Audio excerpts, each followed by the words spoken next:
Well, let me No. before you get to your second point. Okay. I can hear a number of different objections coming from some of the audience as you say that.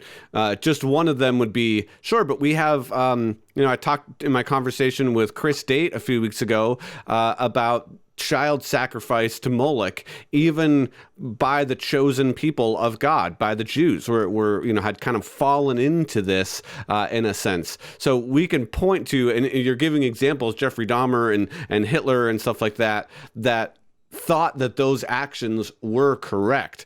So do you reason from the I guess there's two ways to kind of look at this. One would be we only need one thing to be absolutely morally wrong for there to be objective morals, right? We only need one. And again, you went to the extreme because I think most of the time you could get somebody to say, yes, I agree Right. with you that that one thing is objectively morally wrong. And then you can say, okay, now we know that objective morals exist, and there may be some gray areas, some areas that we don't necessarily know whether or not this was murder. We can take something that's going on in our culture right now, something like the death of George Floyd. It Yeah. seems pretty cut and dry from people that watched the video that there was some sort of malicious intent there. So people are confused why there even needs to be a jury trial. So the definition of it, we can all say murder is wrong, but whether or not something falls into that category could be a little bit slippery. So that's one way to reason.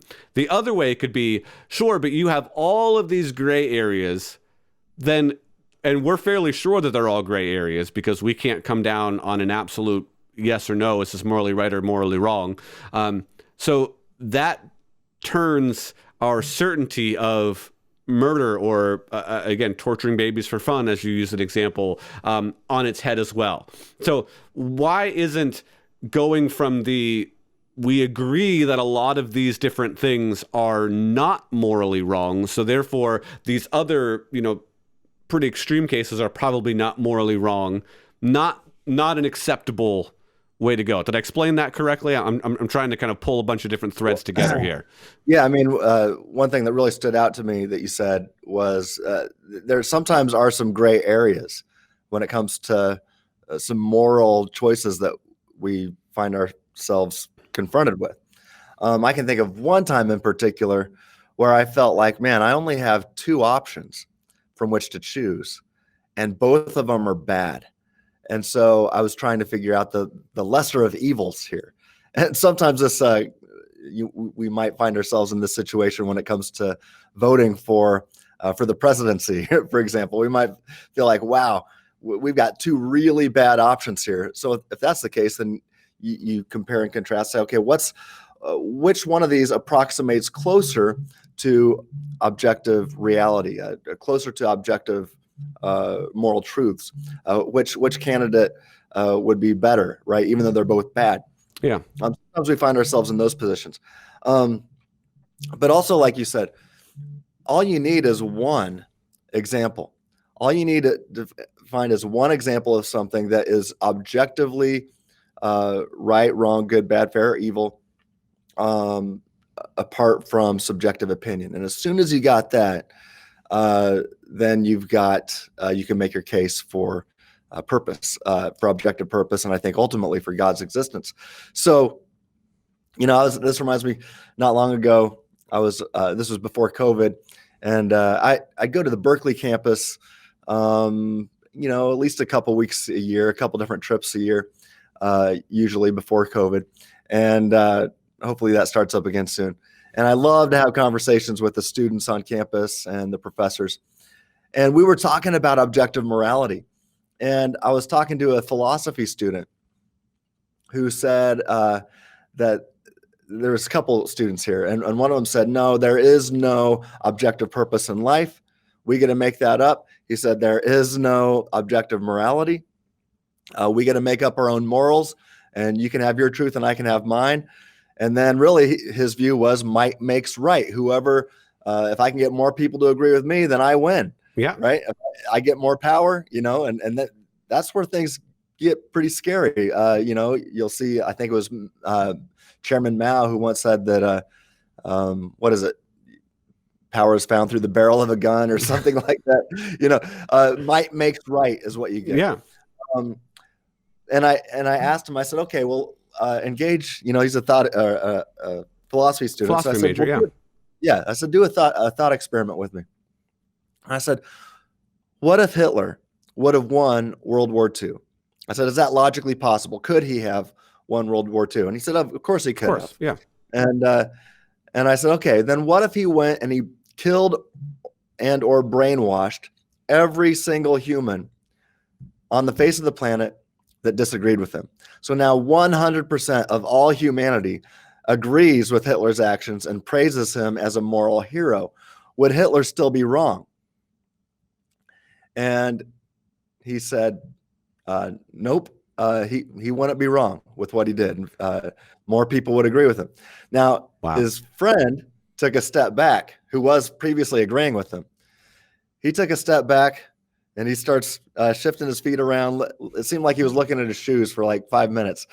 And then he looks up at me and goes, that doesn't seem right. That does not seem right. And I'm like, I said, that's exactly right. You need to pay attention to your intuitions there.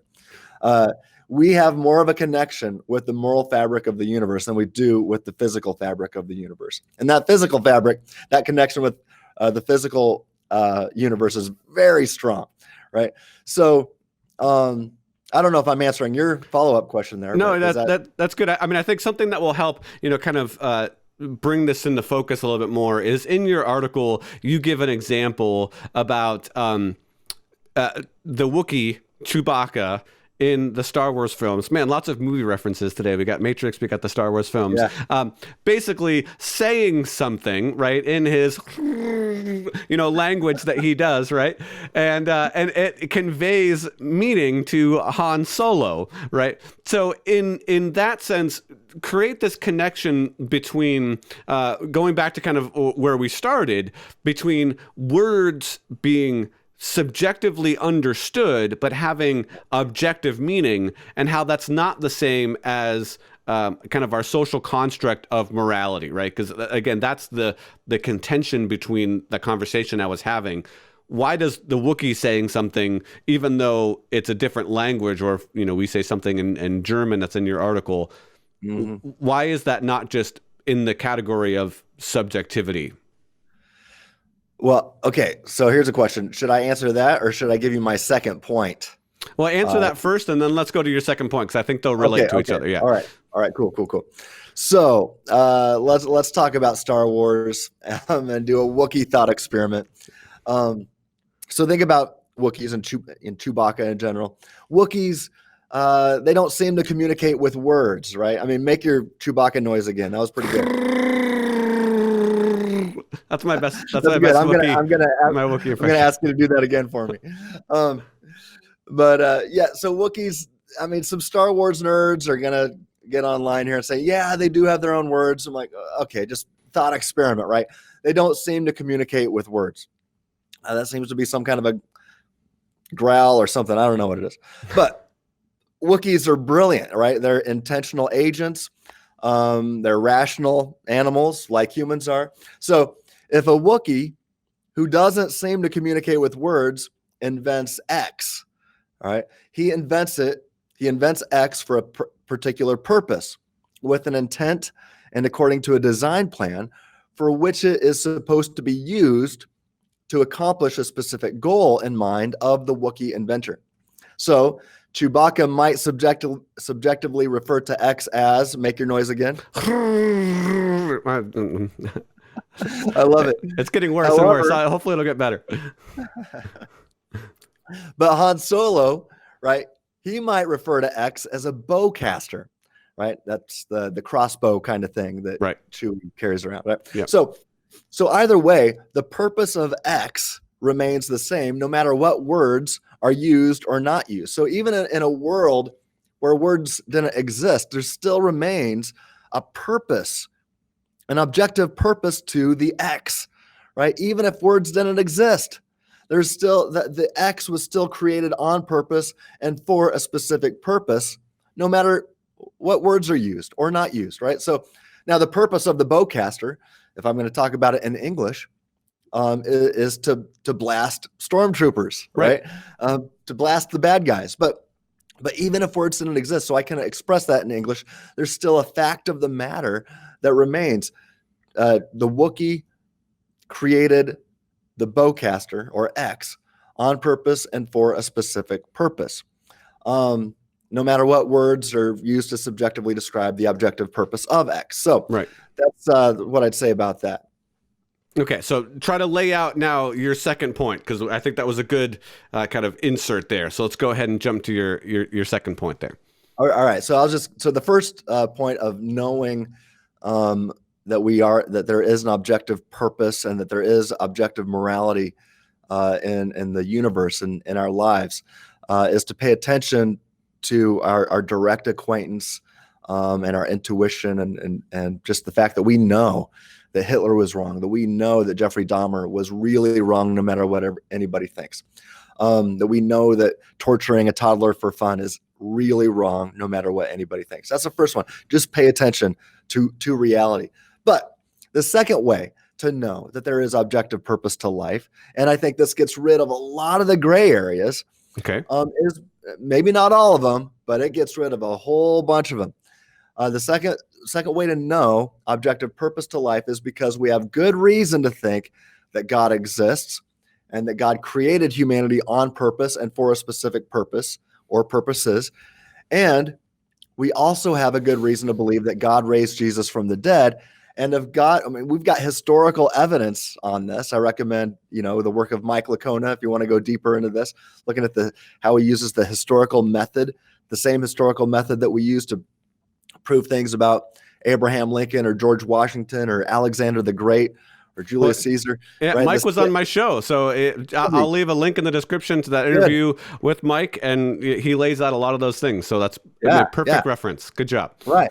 Well, awesome. So I mean, if God raised Jesus from the dead, then we seem to have a divine stamp of approval on everything that Jesus said, taught, commanded, and exemplified. So then the question is, well, what did Jesus teach? Right. So now you go to the Gospels, and he taught us a whole bunch, right? But what's awesome about Jesus is that he basically communicates that the objective purpose of human life, if he's going to sum it down to basically two things. I mean, he taught way more than the 10 Commandments. He gave us many more than just 10. We can start with the Sermon on the Mount, right? But what's great about Jesus is he really summarizes it and brings it all the way down and really communicates that the objective purpose of the human life is for everybody to love God first, and then everybody love everybody, right? From your neighbors to your enemy. It's all about love. That's what life is all about. Now, who doesn't want that to be true, right? I mean, I can't think of anybody. I can't think of anyone that would deny that. Right. I mean, even when I remember talking to an atheist professor on a campus, and I started getting into the teachings of Jesus, and I said, look, Jesus is teaching here that the purpose of life is all about love.